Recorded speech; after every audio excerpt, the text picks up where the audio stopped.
Well, all is well so far. Got this one fixed out here and no leaks so far. Been testing it and draining correctly. So, but I'm going to wait a couple days before I put gravel back in the bucket and all of that. All of that stuff.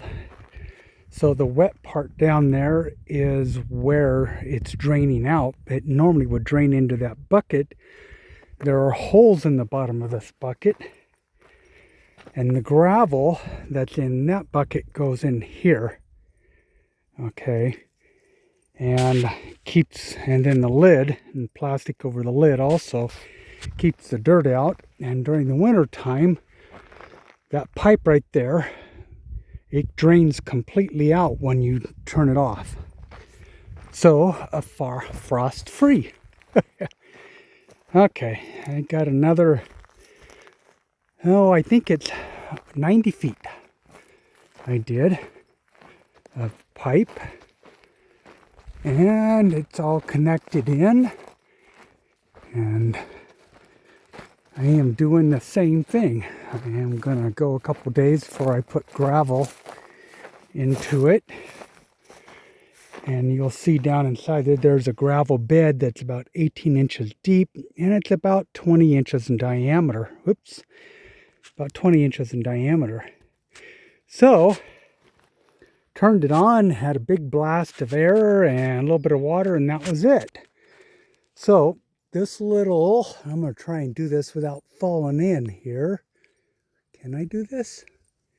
I guess I can, maybe. That nut, right?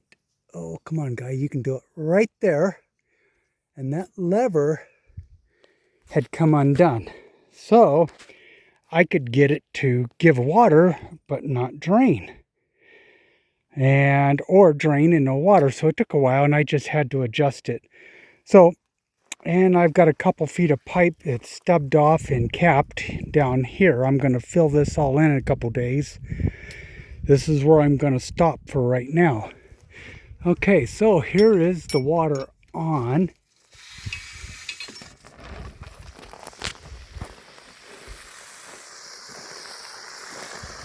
So, and when I turn it off, if you watch down in here in this bucket, I'm going to try and get a good shot down here. You should see the water drain out the bottom. I don't know if you can see it or not. There we go.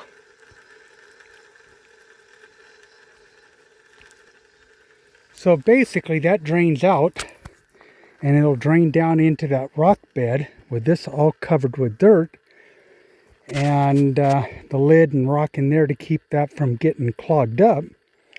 So during the winter time when it's freezing, there's no water in this pipe right here. So being no water in there, it can't freeze. Well, anyways, so, and here's some more rock for in that bucket. When I get done with this section, then I've got to go and I've got to do maintenance on, change the oil, clean out the air filters, grease all the Zerk fittings on the tractor. Out here in the desert, this real fun, whoa, found a hole, literally. But this real fine dirt on the top or whatever is like talcum powder, and it eats that stuff. You got to get it greased and keep it greased. So, got to get some of this mess cleaned up.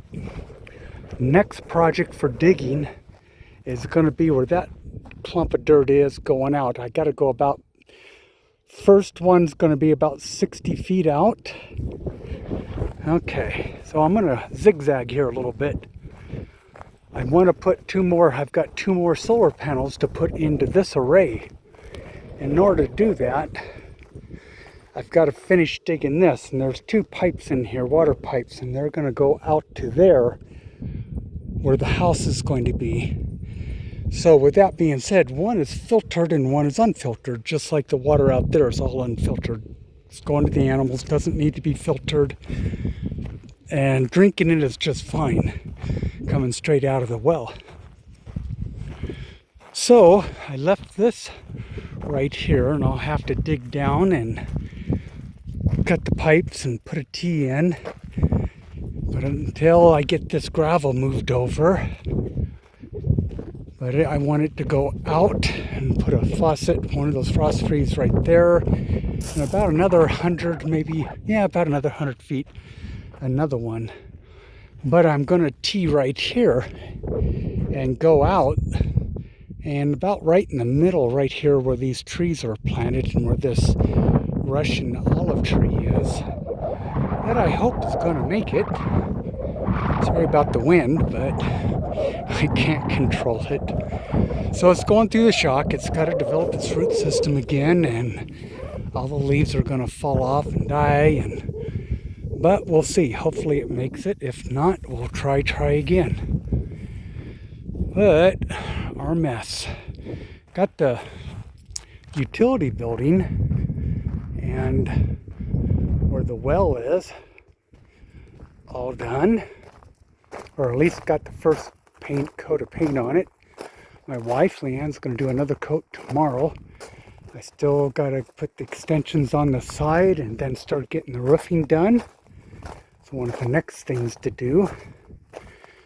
So got some more plants back in here. And this is my power building. So DC circuit breakers with lightning protection right there. Goes underground, grounding goes underground, comes into here. This is 2-gauge wire, four wires for 220 up into the building. I just got through putting that in. This is a mess. And it's dirty, and I'm working on rewiring and cleaning up. It's the wind turbine controller. I got a 1.5 kilowatt wind turbine to put in. 3.5 kilowatt 240. Another one, 3.5 kilowatt 240 volt AC goes into, both of them go into that. They sync up. 2 80 amp Outback charge controllers with more lightning protection, DC circuit breakers, and this will be kind of funky, but circuit breakers, these are 250 amp 48 volt, but it's a 24 volts going to those, so it's fine. Let's see if I can get this open. But these are the batteries with BMSs and active balancers. There's 8 cells in each battery, so that there's basically 24 volts. There's 4 cells, 200 amp, or 4 banks, 200 amp banks, 800 amps of storage, about 21 kilowatts. But I just moved this over a couple weeks ago from California, and with everything else going on, I just haven't had time to clean it up and keep going. So next week, that's one of my projects. 9,000 watt peak generator. I'm at the point now that I don't have to use it, and I need to repaint this, put it back up here, put some sides on it, and that's where the generator will live. 300 more feet of PVC pipe, 1 inch, to do all the watering. So I don't know if you can see, but way down there, let's see if I can get, whoa, okay, so way down there, there's a T-post. That's one of the corners of the property. Well, anyways, I think that's enough for now. You guys have a good evening. Thanks for watching.